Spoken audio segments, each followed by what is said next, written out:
Bonjour, vous l'avez compris, hein, les animaux, les plantes, les champignons et tout ce qui a reçu un code génétique, comme les virus, les bactéries, les champignons, les mycéliums, les algues, sont tout à fait innocents. Ils ne sont pas des provocateurs. Ils expriment simplement, si ces animaux contagieux, donc je parle de ceux qui sont invisibles à l'œil, ceux-là, ils expriment simplement un désaccord que l'homme a provoqué dans l'environnement de la nature, pour prendre les grands espaces de la nature, mais spécifiquement, si c'est chez le chien, si c'est chez le chat, si c'est chez le lapin, c'est chaque fois un problème de son environnement qui ne correspond plus du tout à cette épigénétique nécessaire. Donc important, c'est de savoir comment sont les animaux, si on les appelle sauvages parce qu'ils ne sont pas domestiqués, parce que tous ces animaux qui sont domestiqués ont un aspect, quand ils sont sauvages, qui est différent que quand ils sont domestiqués. Donc, dans le fait de domestiquer, il y a eu donc de découverte de l'homme qui s'était sédentarisé et qui a apprivoisé, par exemple, le lapin, le cochon d'Inde, la poule, le cheval, la chèvre, l'âne, enfin prenons tous les animaux que nous connaissons. Et tout au début, il cherchait avec une recherche importante comment donner à ces animaux qui les suivaient. Il faut tenir compte de la génétique pure qui est mise dans la race de l'animal ou dans la plante et puis, bien sûr, on va savoir qu'un cactus, il ne doit pas être planté là où il y a beaucoup d'eau. C'est toutes des choses qu'il faut savoir et que nos ancêtres qui ont fait les premières étapes dans la domestication et dans la manière d'apprivoiser faisaient ça en tenant compte justement de cette vérité-là qui exigeait donc un environnement pas artificiel mais élevé, puisque l'animal sauvage qui peut se domestiquer après a une alternative et ne suit plus sa meute si c'est un loup. Et le félin n'est plus dans l'environnement sauvage, mais de toute façon, si le félin dans l'environnement sauvage ne vit pas dans un nid et vit à la belle étoile, eh bien, vous voyez bien que c'est une génétique qui reste. Donc un chat reste un être libre, qui a besoin d'être libre, de pouvoir sortir et de définir quand il vient et quand il part. Et ça, il faut l'homme qui va l'apprivoiser doit avoir un caractère d'homme libre aussi, qui peut donner cette liberté à ces animaux et leur donner un intérêt pour le retour à la maison dans certaines circonstances. Et tout ça, on peut expliquer. Mais les gens d'aujourd'hui ont perdu cet apport avec les animaux purement dits. Et donc, on a on a dû inventer toutes des nouveautés parce qu'on n'avait plus de maîtrise. C'est ainsi qu'au début, il y a 46 ans, quand j'étais vétérinaire, eh bien, on opérait, on castrait et on stérilisait chez les chiens et les chiennes que quand il y avait un problème. Tandis que maintenant, on a même un ministre pour la santé des animaux qui, lui, ne connaissant rien des chats, il a décidé qu'on doit stériliser le chat donc les chatons sont parfois stérilisés avant 3 mois. C'est un peu incroyable que vous allez stériliser vos enfants quand ils n'ont pas encore 4-5 ans. Et ça, ces choses-là, il se trouve qu'ils appellent ça de l'amitié pour les animaux. Ils trouvent ça que c'est fait pour le bien-être. Non, comme les humains ne gèrent plus rien du tout, qu'ils ne savent pas qu'on ne nourrit pas un chat, qu'on lui donne bien nos restes, si on en a, et quand le chat n'a pas de trop d'alimentation, eh bien, il ne se reproduit pas. Ce sont des réflexes ovulateurs et donc ils n'ont des ovules qui mûrissent que quand il y a trop bien à manger, parce qu'alors il faut une population de chats plus grande. Donc si on gérait les propriétés humaines de façon bien et qu'on n'en faisait pas des prisons, parce que chacun garde sa maison dans la zone résidentielle tout à fait bien fermée et avec des bords bien collés avec des caméras de contrôle et tout ça, nous sommes devenus donc des vrais propriétaires et plus des locataires de la terre, et donc nous voulons l'approprier à nous. Disons qu'on ne sait pas être un bon chat ou un bon maître de chat quand on ne veut pas sortir de cette habitude-là.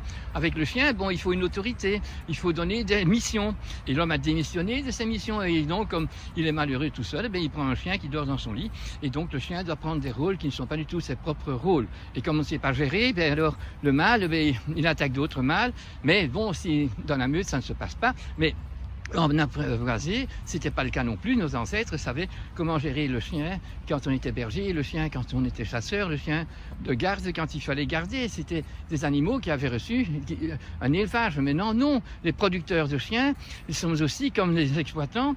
Ils ont une production de chiens ou de chats. Les chats sont alors toujours enfermés. Maintenant, même la loi exige. Nous fait qu'il n'y a que les exploitants de chats qui peuvent garder des mâles et des femelles non stérilisés, tandis que les autres pas. Donc un vrai chat libre est interdit par nos ministres. Voilà, c'est là la hauteur de nos ministres et de nos sciences, parce que quand on sort vétérinaire, si on n'a pas réfléchi à la biologie, eh bien nous tombons à effectuer ce genre d'intervention. Bon, voilà. Donc l'important, c'est de savoir retrouver l'épigénétique, et quand on remet les animaux, alors il n'y a pas besoin de virus, il n'y a pas besoin de bactéries, de champignons, parce que chacun de ces éléments contagieux exprime toujours la même faute. Donc les champignons expriment autre chose qu'un virus, et tous les virus ont une notion bien importante à exprimer. Et ça, c'est des choses qu'on doit apprendre, parce qu'alors on remet l'épigénétique autour en ordre, et voilà que le malade reprend son immunité, reprend sa santé, et les privations de santé qui en étaient la cause ont été découvertes ou expliquées au maître, parce que le vétérinaire les connaît aussi. Et alors nous avons une évolution extraordinaire, surtout si on fait une contagion, et que ainsi tout vétérinaire ou tous gens qui sont dans la responsabilité du bien-être des animaux expliquent qu'il n'y a jamais une chose bien si on enferme et on confine les animaux quand ce sont des animaux de production, ou quand, voilà, même les animaux domestiques sont de production, et c'est donc catastrophe.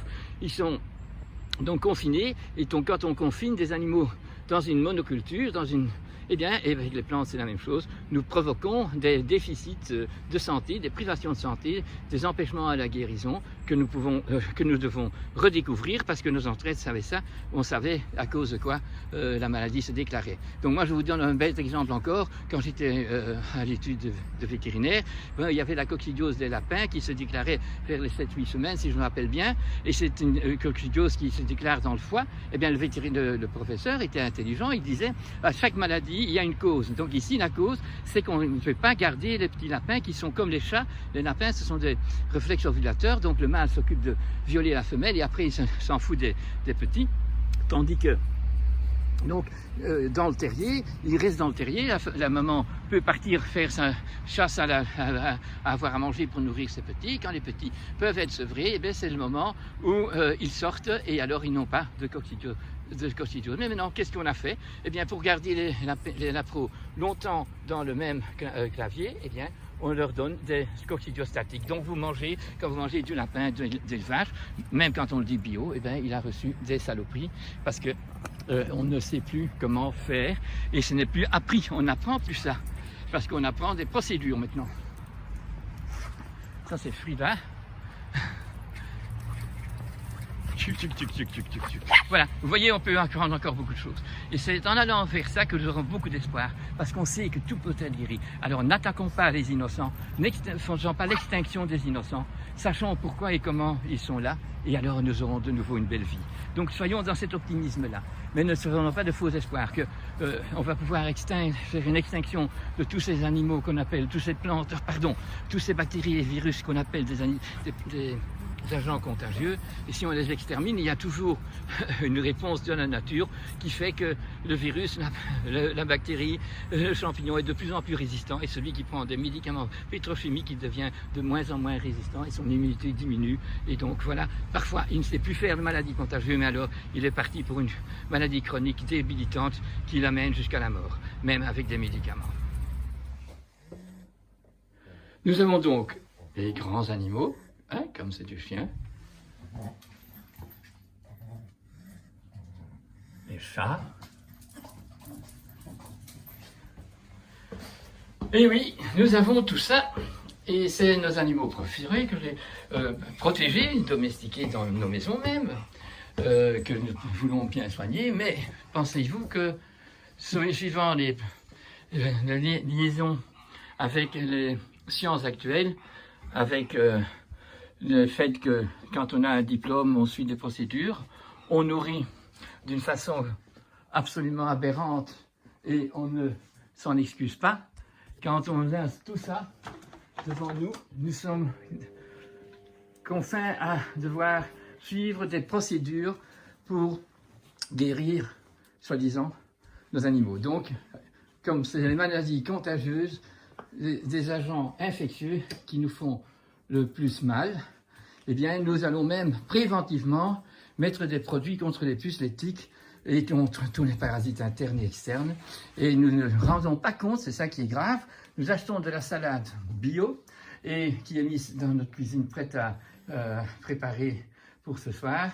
Et le chat et le chien qui promènent autour, eh bien, ils ont pris un des produits chimiques toxiques, cancérigènes, qui à 20 cm, à 20 mètres du chat émane une réaction chimique qui pénètre dans nos corps. Et voilà, nous ne pensons même pas à ça. Nous sommes tellement contradictoires, en paradoxe avec notre vie. J'aime mon chat, mais j'ose lui mettre des produits chimiques sur lui, tous les mois. J'aime mon petit enfant qui joue avec le chat et je ne me rends pas compte que je suis en train d'empoisonner mes petits-enfants aussi. Donc des études montrent que les animaux de compagnie et qu'il y a beaucoup plus de maladies graves chez les enfants de bas âge quand ils ont des animaux de compagnie comme le chien et le chat. Mais ce n'est pas à cause du chien et du chat, c'est parce que le chien et le chat, il est pestiféré comme le sont nos légumes et nos animaux de monoculture dans les exploitations. Voilà, il faut y réfléchir. Donc, sachons que tous les animaux qu'on appelle contagieux, il y en a certains qui sont vraiment invisibles, comme les puces et les bactéries et les champignons, mais il y en a qui sont bien visibles. La mouche, par exemple, le ver solitaire du chien, du bébé, qui ressort même par la bouche, si on se rappelle ça. Eh bien, tout cela sont visibles, mais malgré tout, ils sont une preuve d'un problème de la physiologie de l'individu qui est parasité. Il y a donc des causes à ça. Si on reconnaît les causes, ces parasites arrêtent de se multiplier. Si c'est une mouche qui vient sur le fruit qui est pourri dans la cuisine, on met le fruit dans le compost ou on le donne aux poules, et bien le lendemain, comme tous les insectes et les papillons qui en sont forme, ne vivent pas longtemps, mais leur façon de se reproduire est énorme. Et c'est donc ainsi que nous devons penser. Donc, on ne peut pas faire des traitements chimiques, surtout pas sur nos animaux de compagnie, certainement pas sur les animaux qui vont nous servir à donner des aliments, donc jamais. Exterminer un animal, on ne peut pas. C'est-à-dire que nous devons essayer de comprendre les causes des maladies, arrêter les privations de santé, et à ce moment-là, eh bien, nous aurons des résultats fantastiques. Mais pour ça, il faut changer toute notre vue. Ce virus qui nous planque au sol, qui nous fait confiner, nous oblige vraiment à nous rendre compte que nous devons changer nos options. On ne va pas exterminer les virus et les bactéries, on ne va pas non plus exterminer les mouches et tous les insectes, on ne va pas non plus exterminer les gens qui sont dans le pouvoir au niveau de notre scientificité, au niveau donc des universités, de l'industrie et des gens qui ont le pouvoir au niveau politique aujourd'hui. On devrait être des citoyens aussi bien qui ne faisons pas tout ce que exige déjà. On ne fermicide pas nos animaux, on ne fait pas tous ces traitements chimiques. Et alors, aujourd'hui, on devrait être fâché à ceux qui sont nos gouvernants, qui nous confinent, quand nous sommes d'accord de confiner en monoculture nos légumes et nos plantes et nos animaux. Donc, donnons-leur une chance qu'ils puissent démissionner, qu'ils donnent le rôle de pouvoir à des gens qui sont humains, qui ont une sagesse et qui ont même une capacité d'expliquer comment il faut faire pour que les choses aillent bien. Je vous remercie.